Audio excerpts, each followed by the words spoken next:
कैसा देखते हो इस तरफ में आप?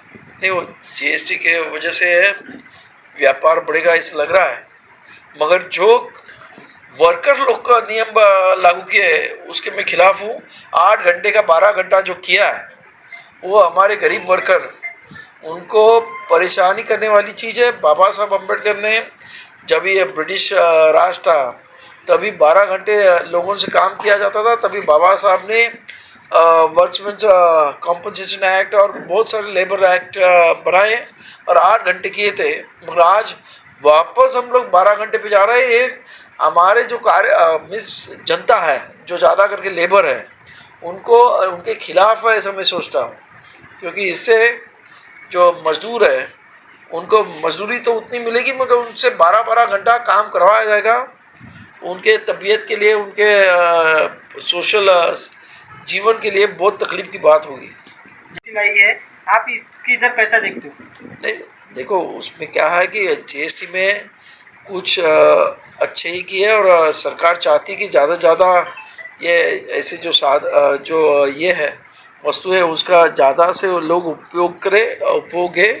उसके वजह से जो अमेरिका ने आज हमारे ऊपर टैरिफ लगाया उसका इम्पैक्ट कम हो जाए।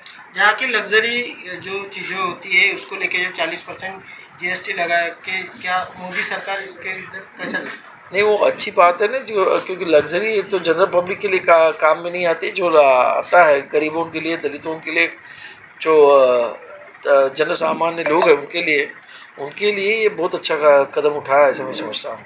इसी बात पर केरल कांग्रेस ने एक ट्वीट पर किया है, एक चार्ट लिखा है कि बीड़ी और बिहार दोनों बी से शुरू होते हैं। क्या बोलेंगे इस पर? कांग्रेस के जो नेता है उनके बारे में मैं क्या क्या कहूँ। बीच में उन्होंने एक बड़ी बात कही थी कि संविधान बाबा साहब महात्मा गांधी, नेहरू और सरदार वल्लभ भाई पटेल ने बनाया है।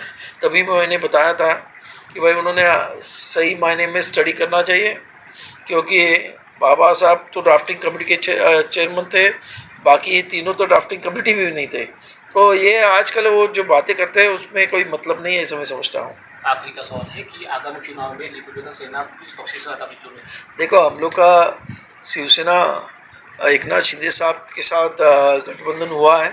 आने वाले का इस चुनाव में हम लोग उनके साथ इलेक्शन लड़ा रहे हैं और ये चुनाव हम लोग ने ये गठबंधन इसके लिए किया है कि हम चाहते हैं कि हमारे जो कार्यकर्ता है, अम्बेडकर कार्यकर्ता है, वो सत्ता में जाए और यही हमारी कोशिश है। इसके लिए हम लोग ने ये चुनाव गठबंधन किया है। धन्यवाद।